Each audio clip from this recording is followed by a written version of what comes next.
तुम्हारे आत्महत्या वाले शब्द कानों में गूंज रहे थे। जी कहिए, क्या कहना है? आधे घंटे के इंतजार के बाद वो आए थे और अब ऐसी सधी आवाज में शिष्टता के साथ पूछ रहे थे, जैसे वो कोई समस्या लेकर आई फरियादी हो। अवनी के नन्हे से दिमाग ने काम करना बंद कर दिया। अब क्या कहे? कैसे कहे कि वैलेंटाइंस डे का कार्ड देने और आई लव यू कहने आई थी। इस सविता की बच्ची ने कहाँ फंसा दिया? क्या जरूरत पड़ी थी उनसे ये कहने की कि जरूरी काम है? उसकी पलकें झुक गईं, कपोल आरक्त हो गए और शब्द अधरों में अटक गए। आपको जो कहना हो, बेझिझक कहिए। अब हमें जीवन भर साथ रहना है। आप मुझ पर भरोसा कर सकती हैं। इस प्रोत्साहन के बाद तो जरूरी लगने वाली बात कहना और जरूरी हो गया था। जी, वो मेरी परीक्षाएं शादी के बाद पड़ी तो? ओह, ठीक है, मैं आपकी सुविधा का पूरा ध्यान रखूंगा। और कोई समस्या? उठा, अपनी होने वाली पत्नी से ऐसे बात कर रहा है जैसे पापा अपने विद्यार्थियों से बात करते हैं। अवनी के लिए इस कुछ अधिक ही शिष्ट और औपचारिक वार्तालाप के बाद वहां रुकना असह्य हो गया। जी, धन्यवाद।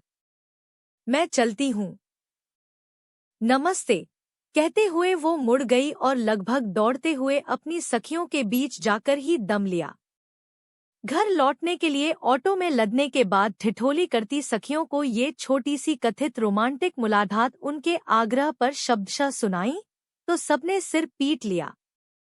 नेहा रात भर इस बेचैनी में सो न सकी कि क्या शादी से पहले एक प्रेमी प्रेमिका की तरह बंधनों और मर्यादाओं में बंधे बेबस प्रेमी युगल की आतुर बातचीत और क्षणिक स्पर्श उसके नसीब में नहीं है? जिसके बारे में सखियां, दीदियां और भाभियां बताती रही हैं कि उसमें वक्त ठहर जाता है और धरती अंतरिक्ष लगने लगती है। संयुक्त परिवार की सबसे छोटी संतान अवनी बचपन से बड़ी बहनों और दादी बाबा की आज्ञाकारी गुड़िया ही रही थी। उसे दुलार भी सबसे ज्यादा मिला था और कुछ ढलत होने पर बचपने के ताने भी। अपने से ज्यादा उसे दूसरों के दिमाग पर भरोसा होता था। हर काम पूछकर करना और झलती होने से डरना उसकी आदत थी। पहली बार सखियों के कहने में आकर मन की आकुलता ने उसे समझा बुझाकर बिना किसी से पूछे अंबर से मिलने की पहल करने को मनाया था, पर कहीं उसने अंबर से शादी करने के लिए हाँ करके ढलती तो नहीं कर दी? पर हाँ न करती तो करती भी क्या? पापा की क्या हालत हो गई थी। मांगलिक होने के कारण उसकी शादी के लिए लड़का ढूंढते पापा थक गए थे। एक बार जब शादी तय हुई तो लड़के वालों ने सगाई वाले दिन ही अपने यहाँ हुई एक मौत का दोष उसके नक्षत्रों को देकर शादी के लिए मना कर दिया था और पापा तनाव व निराशा में अपने दोस्त अंबर के आगे हाथ जोड़कर रो पड़े थे। अंबर अपने माता पिता के देहांत के बाद छोटी आयु से ही परिवार की जिम्मेदारियां संभालते रहे थे, फिर शोध आरंभ कर दिया था। इसीलिए अब तक शादी नहीं की थी।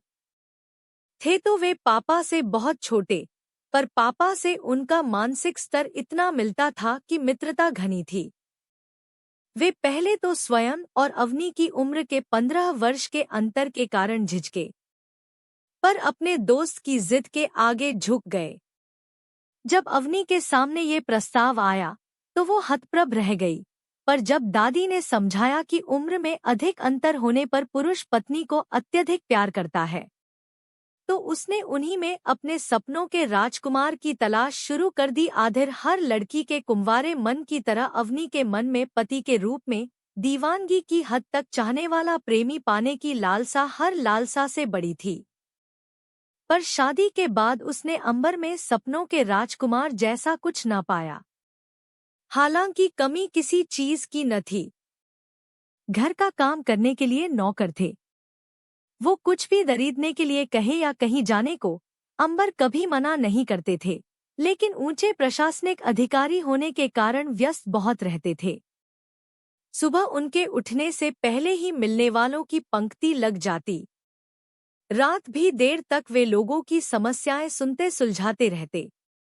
उनका स्वभाव इतना अच्छा था कि उन्हें सब साधु कहते थे, पर अवनी के लिए इस साधु प्रकृति के पुरुष के साथ सामंजस्य बैठाना किसी परीक्षा से कम न था। उसके कोरे कुंवारे मन में एक सपनीले प्यार को देने और पाने की जितनी पिपासा थी, अंबर में उतनी ही निर्लिप्तता। वो अलहड़ किशोरावस्था की उन्मुक्त उमंगों की जीवंतता थी। तो अंबर धीर गंभीर साचे में ढली शालीनता और कर्तव्यनिष्ठा की प्रतिमूर्ति। वे जब उसके साथ होते भी तो भी मोबाइल सौत बना रहता। जब जब नेहा ने उनसे कहा कि मुझे आपसे कुछ कहना है, तब तब वे मोबाइल रखकर उसी शिष्ट स्वर और हावभाव के साथ बोलते, कहो क्या चाहती हो। ऐसे में प्यार मोहब्बत के शब्द अवनी के गले में ही अटक कर रह जाते। वो तरह तरह के व्यंजन बनाती, अनुपम सिंगार के साथ शयन कक्ष सजाती, हर समय इठलाती पियाती अंबर के आगे पीछे घूमती और तरह तरह से प्यार जताते हुए प्रशंसा के दो बोल सुनने को तरसती रहती। मगर अंबर में तो जैसे बस देने का ही भाव था। यहाँ तक कि सामीप्य के उन अंतरिम क्षणों में भी लगता कि वो बस देने ही आए हैं। अवनी बेचैन रहती कि कभी तो अंबर खुद से कोई इच्छा जाहिर करे, कभी तो शरीर सुख देने के नहीं, पाने की पिपासा और आकुलता के साथ उसके समीप आए। उसकी किसी बात पर खुश होकर उसे आलिंगन में यूं कस ले कि लगे वो उनका चाव है, आनंद है, सौभाग्य है। मायके गई और सखियों के साथ समस्या बांटी। उन्होंने कुछ समाधान कानों में फुसफुसाए। उस रात उनके शयन कक्ष में आने की आहट पाते ही वो करवट बदलकर दम साध कर लेट गई, तो वे चुपचाप सो गए। अगली रात उनके प्रणय स्पर्श पर इठलाकर बोली कि आज मुझे नींद आ रही है, तो वे सॉरी बोलकर सो गए। कुछ दिन यही क्रम चला तो अंबर ने इतने हल्के से दूरी बनाकर सोना शुरू कर दिया कि अवनी का तो दिलोदिमाग असमंजस का घर बन गया। ऐसा पति तो किसी सखी ने नहीं बताया था। कोई मनाता था तो कोई अधिकार जताता था और इसी बहाने आई लव यू कहने सुनने का अवसर मिल जाता था। लेकिन उसके छोटे से दिमाग के सामान्य ज्ञान के अनुसार ऐसा पुरुष तो हो ही नहीं सकता था जो शादी के मात्र कुछ महीनों बाद बगल में अस्तव्यस्त वस्त्रों में लेटी इतनी खूबसूरत पत्नी से यो दूरी बनाकर सो सकता हो, वो भी इतने दिनों तक। कहीं अंबर उससे नाराज तो नहीं? ये जानने के लिए एक दिन स्वयं ही नारी सुलभ लज्जा त्यागी, तो पाया कि वे नाराज नहीं थे, बस उसे उसकी इच्छा के विरुद्ध तंग नहीं करना चाहते थे। उसके बाद से यही नियम सा बन गया। वे तभी उसके धरी बातें जब वो पहल करती। उनसे प्यार का इजहार करवाने का ये दाव भी उल्टा पड़ चुका था। तभी एमए का परीक्षाफल आ गया और अंबर ने बिल्कुल पापा के अंदाज में पूछा, अब आगे क्या करना है? हे भगवान, स्नातकोत्तर के बाद अब क्या पढ़ाना चाहते हैं ये? क्या ये पढ़ाई अब भी पीछा न छोड़ेगी? मन ही मन सोचकर कुढ़ गई अवनी। जब 2 दिन में तीसरी बार अंबर ने वही प्रश्न दोहराया तो फिर कुछ बोलना जरूरी हो गया। जी, मैं कोई तकनीकी शिक्षा लेना चाहूंगी। मुझे घर सजाने का बहुत शौक है। वेरी गुड, बिल्कुल पापा के ही अंदाज में उत्तर मिल गया और इंटीरियर डिजाइन के कोर्स में प्रवेश दिलवा दिया गया। बड़े ही सपाट ढंग से ये भी बता दिया गया कि जब तक वो आत्मनिर्भर नहीं हो जाती, बच्चों का दायित्व नहीं उठाया जाएगा। कॉलेज छोड़ने लेने जाने के लिए कार और ड्राइवर नियुक्त हो गए। चुलबुली अवनी के अंतस के पिंजड़े में बंद अवाहिशों को कॉलेज में जाकर नए पंख मिल गए। कई साथियों का एक समूह बना जिसमें लड़के और लड़कियां बराबर थे। कैंटीन में मस्ती, कभी कैफेटेरिया तो कभी शॉपिंग मॉल उनकी दिनचर्या का हिस्सा थे। जब वो अवनी से साथ चलने को कहते तो उसका मन तो बहुत होता, पर अंबर से पूछे बिना उसकी कहीं जाने की हिम्मत नहीं थी, इसीलिए हर बार उनसे फोन करके पूछती। वो कार्यालय में काम करते करते हर बार फोन पर हाँ कर देते। भोली और बातूनी अवनी के दिल में वैसे भी कोई बात टिकती न थी। एक बार हंसी हंसी में अपनी नई सहेलियों से अंबर की निर्लिप्तता का जिक्र किया तो उन्होंने बिल्कुल नया और नायाब नुस्खा सुझाया। उन्हें पुरुष मित्र की बातों से जलाने का बस फिर क्या था, काम शुरू हो गया। सबसे हंसमुख साथी निदान का जिक्र रोज अंबर से किया जाने लगा। कॉलेज में जब उसका समूह हंसकर सेल्फी ले रहा होता तो वो जानबूझकर निदान से सटकर खड़ी होती। घर पर भी जब सबको बुलाया तो निदान को बेस्ट फ्रेंड कहकर अंबर से मिलाया। एक दिन निदान ने अपने घर पर गेट टुगेदर रखा। किसी के घर गेट टुगेदर के लिए जाने का अवनी के लिए पहला मौका था। वो अकेले रहता था। अवनी ने अंबर से फोन करके पूछा तो वो उसकी बात सुने बिना झल्ला गए कि बात बात पर पूछने की क्या जरूरत है। उनकी कोई जरूरी मीटिंग भी थी। निदान ने अवनी को उसके मनपसंद गीतों का संकलन एक पेन ड्राइव में देने को कहा था। वापसी में सब लोग निकलने लगे तो उसने अवनी को पेन ड्राइव ढूंढने के लिए रोक लिया और एकांत मिलते ही अवनी को बाहों में कस लिया। हतप्रभ अवनी ने किसी तरह बुध को छुड़ाया और उसके घर से बाहर निकलकर सड़क पर खड़ी होकर रोते रोते फिर अंबर को फोन किया। घर का रास्ता, वो कहाँ खड़ी है, उसे कुछ मालूम न था। अंबर उसका मोबाइल लोकेट करके उसे लेने पहुंचे तो वो सिसक कर रो पड़ी। अगर आज कुछ हो जाता तो मैं आत्महत्या कर लेती। अवनी के मुंह से शब्द कम निकल रहे थे और रुलाई की हिचकियां ज्यादा। उड़ा, अब बस भी करो। हद होती है, बेवकूफी की भैर छोड़ो। मुझे जरूरी मीटिंग के लिए दूसरे शहर के लिए अभी निकलना है। 2 दिन बाद लौटूंगा। अंबर ने पहली बार उससे झिड़ककर बात की थी। वो भीतर तक सहम गई। उसे लगा प्यार पाना तो दूर, अब तो उनका अच्छा व्यवहार भी उससे छिन गया। उसकी तो जिंदगी ही बेकार हो गई। वो आंगन ही में जमीन पर बैठ गई और वहीं बैठी रही। उसका ग्लानि से आरक्त चेहरा पूरी तरह झुका हुआ था। पलकों में जैसे बांध तोड़ने को आतुर सैलाब रखा था। शाम होने लगी थी। तभी अंबर के कोमल स्वर कान में पड़े, अंदर नहीं चलना है। अवनी के आश्चर्य का ठिकाना न रहा। आप तो, तुम्हारे आत्महत्या वाले शब्द कानों में गूंज रहे थे। तुम्हें झिड़कने की ग्लानि भी थी मन में। दीनू काका ने फोन करके तुम्हारी हालत बताई तो मुझसे रहा नहीं गया। कार वापस मुड़वा ली। सोचा मीटिंग तो सारी जिंदगी करता रहा हूं और करता रहूंगा, पर तुम्हें कुछ हो गया तो तुम्हारे बिना कैसे जीऊंगा, कहकर उन्होंने अपनी बाहें फैला दी। अवनी ने चौंक कर अपनी आंखें अंबर की आंखों पर टिका दी। ये क्या कह दिया था उन्होंने? कहीं उसके कान तो नहीं बजने लगे?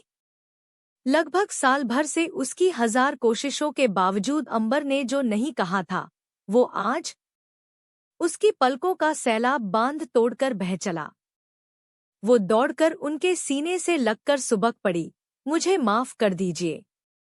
मैंने आपसे निदान के बारे में जो कुछ पहले भी कहा था वो आपको जलाकर आपका प्यार पाने के लिए। वो मेरा बेस्ट फ्रेंड नहीं।